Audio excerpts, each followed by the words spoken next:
Yeah.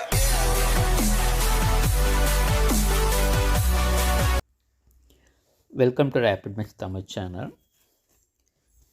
தமிழகத்தில் ஆசிரியர் தேர்வு வாரியம் டிஆர்பி 2024 ஆண்டிற்கான டென்டேட்டிவ் ஆனுவல் பிளானரை இன்றைக்கு வெளியிட்டிருந்தாங்க.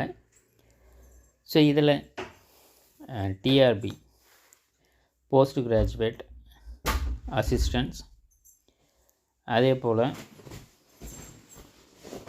டெட்டு பேப்பர் 1 அண்ட் பேப்பர் 2க்கான எக்ஸாமினேஷன்ஸ் அறிவிக்கப்பட்டிருக்கு.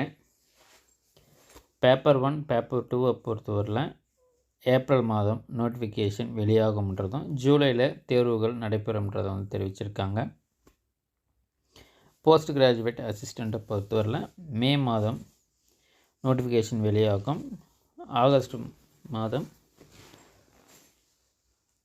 எக்ஸாமினேஷன்றது டென்டேட்டிவாக அறிவிக்கப்பட்டிருக்கு. ஸோ இதில் போஸ்ட் கிராஜுவேட்ஸுக்கு பார்த்திங்கன்னா நம்பர் ஆஃப் வேக்கன்சிஸ்ன்றது 200 தான் இருக்குது. ஸோ இப்போ நோட்டிஃபிகேஷன் வரும்போது தான் பார்த்திங்கன்னா நம்மளுக்கு என்னென்ன பாடப்பிரிவுகள், அது கம்ப்யூட்டர் இன்ஸ்ட்ரக்டராக இல்லை மற்ற சப்ஜெக்ட்ஸான்றது அதில் சப்ஜெக்ட்ஸை மென்ஷன் பண்ணி நமக்கு வந்து கொடுப்பாங்க. Tamil, English, economics, physics, chemistry, botany, ஜுவாலஜின்றது. ஸோ அதில் குறைவான நம்பர் ஆஃப் வேக்கன்சிஸ் தான் தற்போது கொடுக்கப்பட்டிருக்கு. நோட்டிஃபிகேஷன் வரும்போது கூடுதலாகவும் இருக்கும். ஸோ அடிஷ்னலாக இருக்கக்கூடிய வேக்கன்சியை பொறுத்து இது வந்து மாறும்.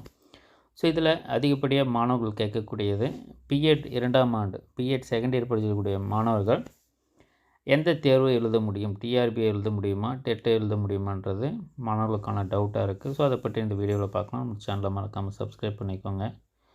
பிஎட் மாணவர்களுக்கான அனைத்து தகவலும் நம்ம உடனுக்குடன் கொடுத்துக்கிட்டே இருப்போம். பிஎட் மாணவர்களை பொறுத்தவரையில் ஸோ இப்போது டிஆர்பியை பொறுத்தவரையில் பார்த்திங்கன்னா நீங்கள் பிஜி டிஆர்பி எழுதுகிறவங்களாக இருந்தால் கட்டாயமாக நோட்டிஃபிகேஷன் வரும்போது குவாலிஃபிகேஷன் கட்டாயம். ஸோ இப்போ நோட்டிஃபிகேஷன் மே மாதம் வெளியிடப்படுதுன்னா ஸோ எந்த தேதியில் நோட்டிஃபிகேஷன் வெளியிடுறாங்களோ அப்பொழுது அந்த குவாலிஃபிகேஷனை வந்து கம்ப்ளீட் பண்ணியிருக்கணும். ஸோ அதால் பிஎட் மாணவர்கள் நீங்கள் தேர்வு எழுதி முடித்திருந்தால் மட்டும்தான் டிஆர்பி போஸ்ட் கிராஜுவேட் டீச்சர்ஸுக்கு நீங்கள் அப்ளை பண்ண முடியும். பட் டெட் எக்ஸாமை பொறுத்தவரையில் பார்த்திங்கன்னா டெட் எக்ஸாம் எழுதி ரிசல்ட்ஸுக்காக வெயிட் பண்ணிகிட்டு இருந்தாலும் சரி, இல்லை லாஸ்ட்டாக நீங்கள் எக்ஸாம் எழுத போகிறீங்கனாலும் சரி, ஸோ நீங்கள் இந்த தேர்வுக்கு அப்ளை பண்ணலாம். டெட் எக்ஸாமை பொறுத்தவரையில் நீங்கள் 2ஆம் ஆண்டு படிக்கக்கூடிய மாணவர்கள், அதே போல் தேர்வு எழுதி வெயிட் பண்ணிகிட்ருக்கவங்க, ரிசல்ட்ஸுக்கு வெயிட் பண்ணுறவங்களும் இந்த டெட் தேர்வை வந்து எழுதலாம். பட் டிஆர்பியை பொறுத்தவரையில் நோட்டிஃபிகேஷன் டைமிங்லேயே உங்களுக்கு குவாலிஃபிகேஷன் கட்டாயமாக இருக்கணும். ஸோ அப்படி இல்லைன்னா அது வந்து நாட் குவாலிஃபைடு. அப்ளை பண்ணாலும் பார்த்திங்கன்னா நாட் குவாலிஃபைடாக தான் வந்து எடுத்துப்பாங்க.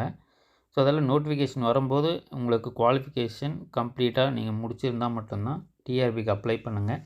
டெட்டை பொறுத்தவரையில் நீங்கள் அப்ளை பண்ணலாம். பேப்பர் 2க்கு வந்து பிஎட் வித்து கிராஜுவேஷன் நீங்கள் படிச்சிருந்தீங்கன்னா பேப்பர் 2க்கு அப்ளை பண்ணலாம். பேப்பர் 1க்கு பார்த்திங்கன்னா டிடிஎட் முடித்தவர்கள் நீங்கள் டிடிஎட் முடித்து இருக்கவங்க பேப்பர் 1க்கு வந்து எலிஜிபிள். பேப்பர் 2வை பொறுத்தவரை பிஎட் முடித்து கிராஜுவேஷன் முடிச்சிருக்கக்கூடிய அனைவருமே பேப்பர் 2 தேர்வை அப்ளை பண்ண முடியும். அதே போல் இந்த வேக்கன்சிஸ் எல்லா டீச்சர்ஸுக்குமே பார்த்திங்கன்னா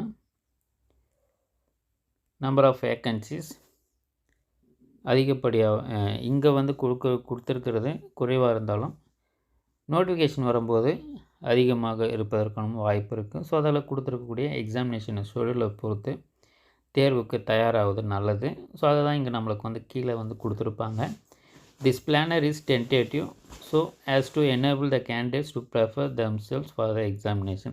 ஸோ இந்த டென்டேட்டிவ் எதுக்காகன்னு பார்த்தீங்கன்னா தேர்வர்கள் தயாராவதற்காக மட்டும்தான் இது.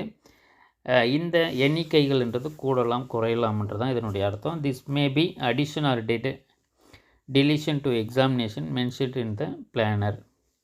ஸோ அப்போ கூடவும் இருக்கும் குறையவும் இருக்கும்ன்றது தான் அர்த்தம். The vacancies indicated are liable for modification before or after the examination. So அப்போ எப்போ வேணால் மாற்றிக்கலாம். அது டிஆர்பியினுடைய இறுதி முடிவு தான். அதிகமாகவும் ஆகலாம், குறைவாகவும் ஆகலாம். அதால் ரெகுலரான அப்டேட்டுக்கு டிஆர்பியினுடைய இணையதளத்தை அப்பப்போ பாருங்கன்றதான் நமக்கு இதில் நோட்டில் கொடுத்துருக்காங்க. ஸோ அதில் இந்த வேக்கன்சிஸ் அதிகமாகவும் ஆகலாம், குறைவாகவும் ஆகலாம். எல்லா மாற்றத்துக்கும் உட்பட்டது தான் இந்த ஆனுவல் பிளானர்ன்றது இதில் தெரிவிக்கப்பட்டிருக்கு. தொடர்ந்து நம்ம சேனலில் இணைந்திருங்க. ஆசிரியருக்கான அனைத்து தகவலும் உடனுக்குடன் கொடுத்துக்கிட்டே இருப்பேன். தேங்க்யூ. தேங்க்ஸ் ஃபார் வாட்சிங்.